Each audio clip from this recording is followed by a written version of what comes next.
Hi, it's Chan Hanspal. In this video, we're going to take a look at Leonard Bernstein's masterpiece, Facsimile.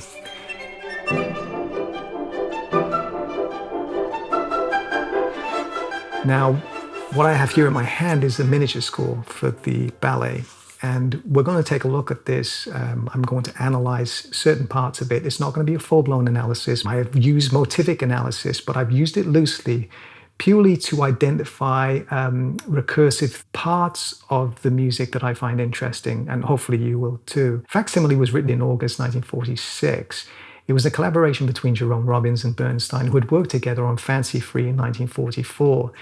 Fancy Free was a light-hearted ballet and had more popular appeal. So it was quite successful and is usually celebrated more than Facsimile. Facsimile was marred in some ways by its narrative, which was very introspective. It followed this narrative about a woman and two men desperately trying to forge relationships with each other. In fact, in its premiere at the Broadway Theatre in New York City in 1946, one of the critics of the ballet said that he was unsure as to whether the composition informed the ballet or the ballet informed the composition, and referred to general weaknesses in the composition.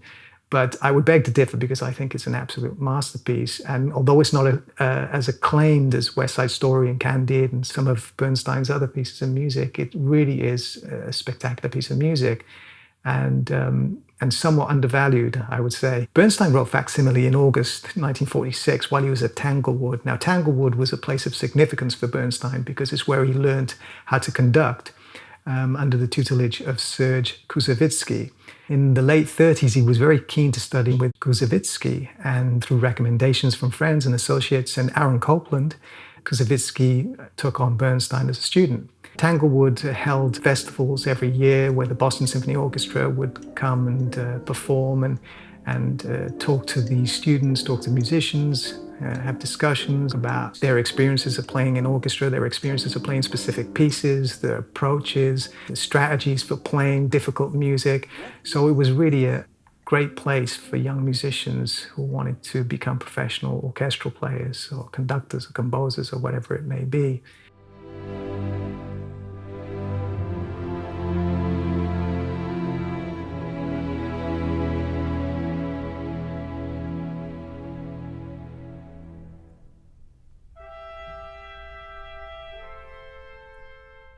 The introduction to Facsimile is a very beautiful musical statement. It begins with a very delicate melody in the oboe.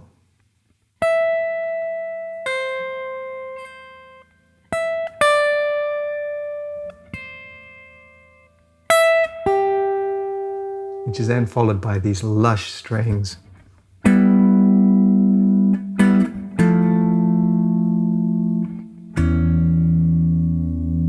Notes consist of G, B, E, which is sort of a G major 6, F, A, E, F major 7 type voicing, and then a dyad, E and C sharp.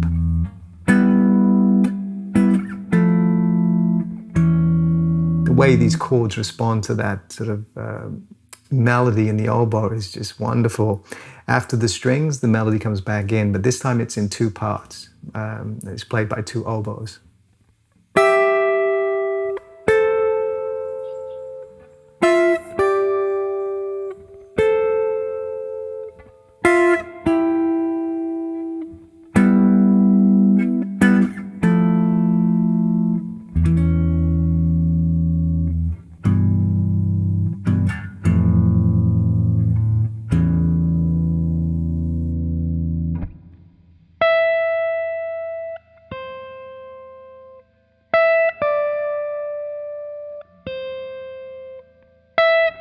That introductory melody in the oboe appears as threads throughout the piece. It doesn't appear as often as some of the other melodic statements that I've labeled as motives, which we will look at in a minute. So it's an introductory theme, but it appears again with full orchestra at the very end of the piece.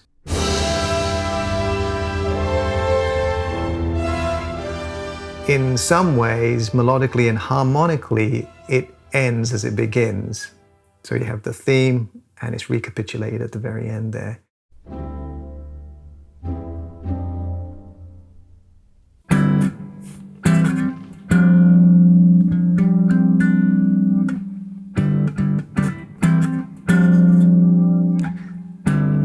it's like a C major over D.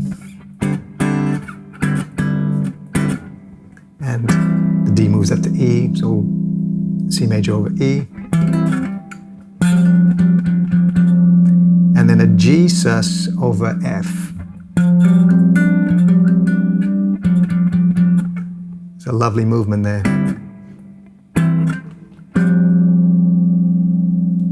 Obviously, really tricky to play on the guitar, not meant for the guitar. 2 bars after rehearsal mark A, there is the introductory solo flute part. And in my analysis, I'm going to call this motive A.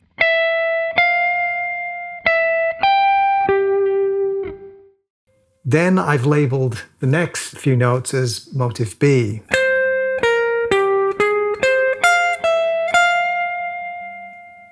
Motive B in full. And the fragment of it, it's just the last couple of notes of the first motive, and acts like a pivot between motive C, which is introduced at rehearsal mark B.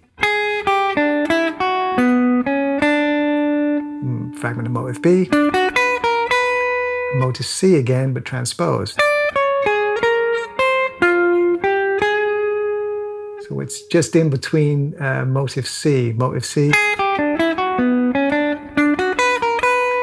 again, but transposed. After motive B at rehearsal mark C, the introductory solo flute part returns, although this time it's played by the strings. This repeat of motive A and B is really interesting because even though it shares exactly the same notes, it sounds different. It's been repurposed. It's a real skill of orchestration and how to creatively choose the right instruments to express a certain quality. So when the melody is performed by the solo flute in the introduction, it's very solitary, it's very distant, lonely sounding. And now it's repurposed for multiple strings and it sort of has more of a romantic sound.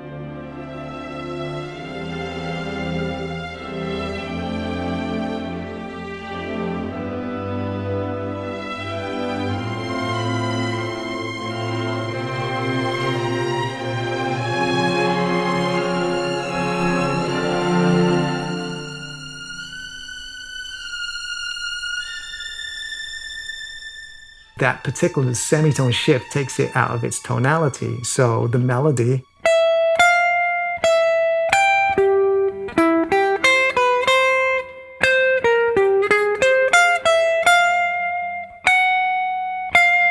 a few bars later, a new melodic idea is introduced, and I'm going to call this one motive D.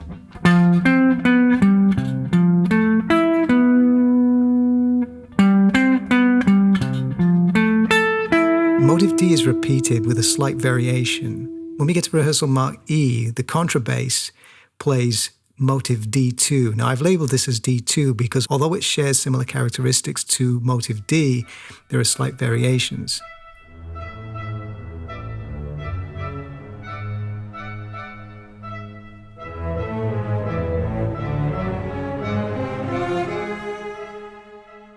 It further develops at rehearsal mark G in the contrabass, cello, and viola.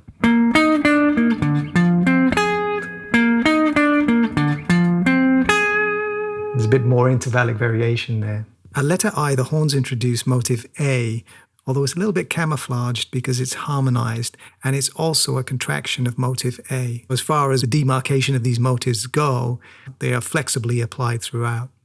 After the harmonization of motive A in the French horns,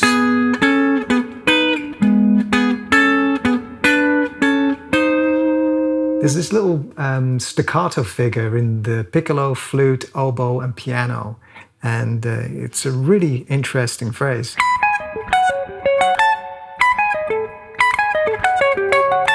It's essentially a broken chord of a dominant 13 that moves down a tone. So.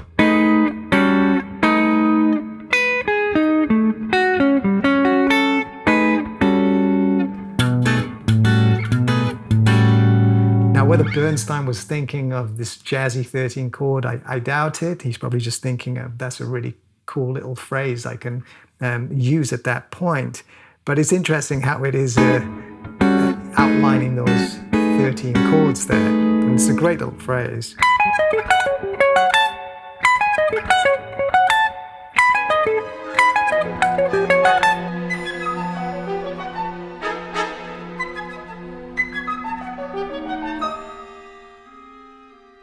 After that little staccato phrase, motive A reappears, and it's harmonized in sixths, just like in the French horns a few bars earlier, but now it's in the B-flat clarinets.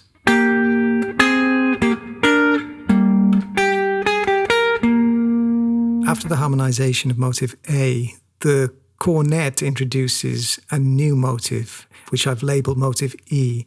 It's repeated in the bassoons a few bars later, and then further developed by other woodwind instruments as the piece progresses.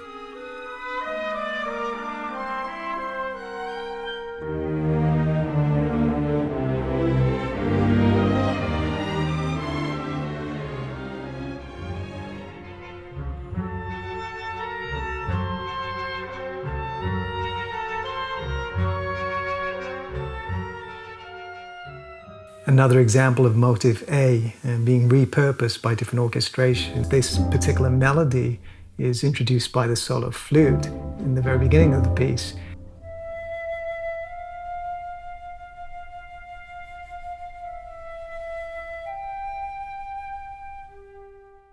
And then there's a romantic incarnation of the melody with the strings.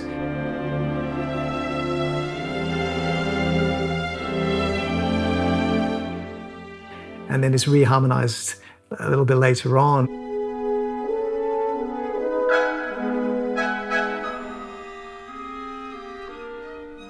And now you have this very kind of march-like version of it.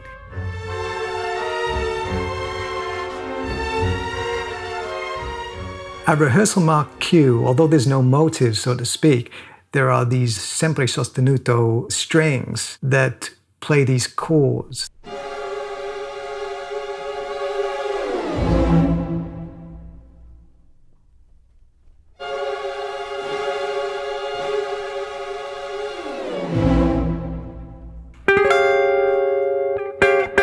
So all these notes are played in the strings and they're held vibrating very rapidly there.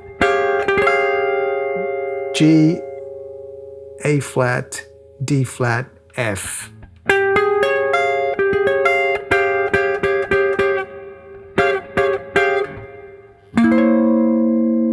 And then there's a glissando down to this chord. Oops. Which is B flat, E, C, D flat. Very tense.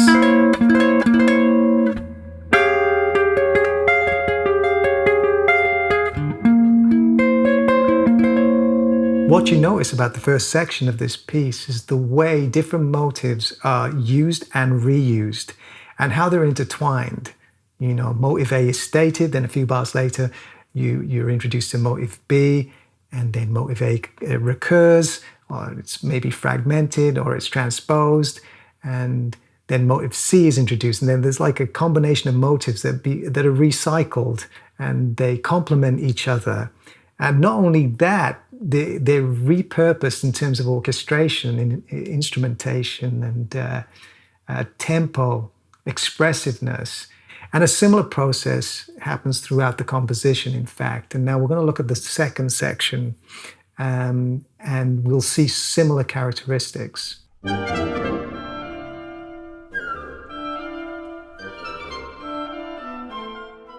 At the beginning of this section is like a conversation between the woodwinds.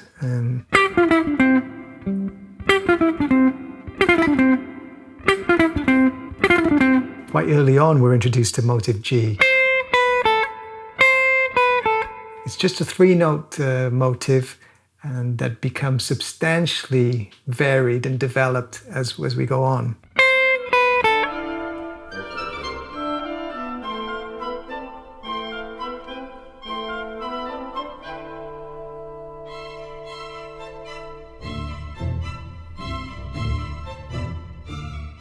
In its basic form, Now it's harmonized in sixths by the violins.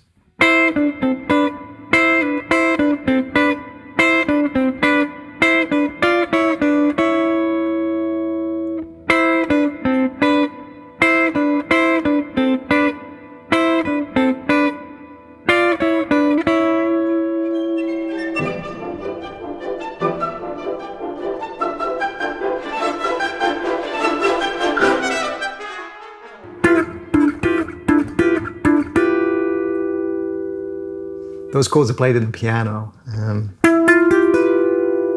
It's E, F, G, B. You have that little semitone thing there. The tone, major third. So semitone, tone, major third. Then goes to D, E, F, A. So tone, semitone, major third.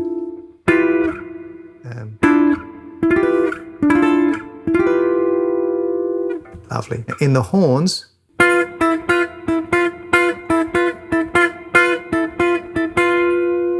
in the other two horns, you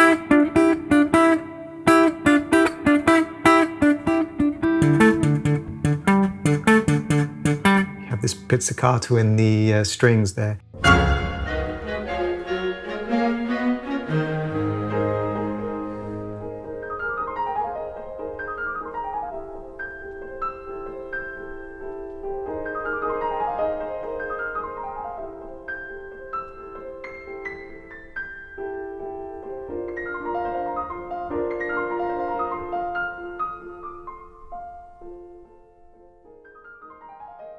Just a few bars after rehearsal mark CC, we break into this solo piano section, and it's absolutely gorgeous. It's so beautiful. And the chords, I'll go over the chords first. The voicing is E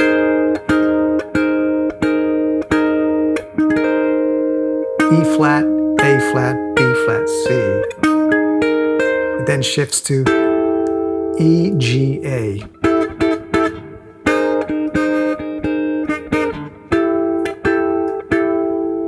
And then D, F, B flat, C, F major triad. Now the descending, really fast, rapid descending melody in the right hand is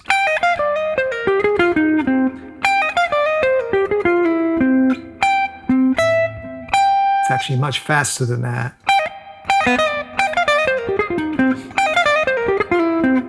Very difficult to play on the guitar.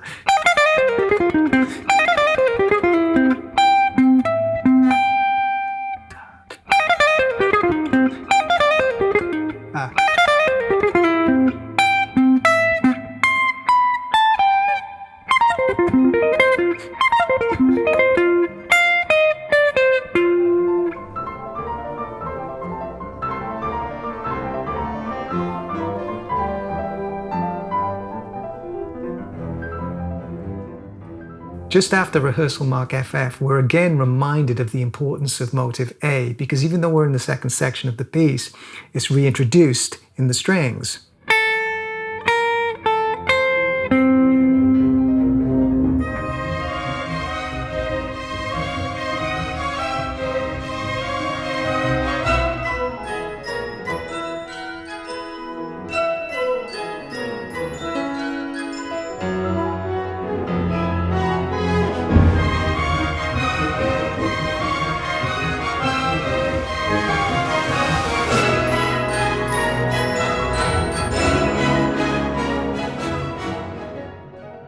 Hopefully you found this video interesting and you learned something from it, and I'd like to thank you for watching, and I'll see you next time.